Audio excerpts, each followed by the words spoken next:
Guys ఇది Mercedes Benz GLE 250D engine timing, engine overall చేస్తున్నాం.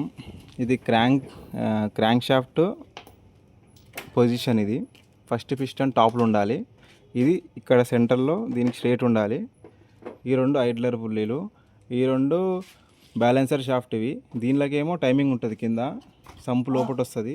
ఇదేమో ఆయిల్ పంపు, ఇది బాష్ పంపు. ఈ రెండు క్యామ్లో టైమింగ్ చూపిస్తాను. ఇది ఇన్లెట్ క్యామ్. ఇది ఈ లైన్ ఇది కొంచెం అవుట్ అయిపోయింది. ఇది కూడా దీనికి ఈ యారోకి ఈ లైన్ స్ట్రైట్ ఉండాలి, దీనికి ఇది స్ట్రైట్ ఉండాలి. ఇది కొంచెం అవుట్ అయిపోయింది. మేము ఇంజన్ ఓవరాల్ చేసిన తర్వాత మళ్ళీ టైమింగ్ అవుతుంది కదా, అప్పుడు మళ్ళీ చూపిస్తాను.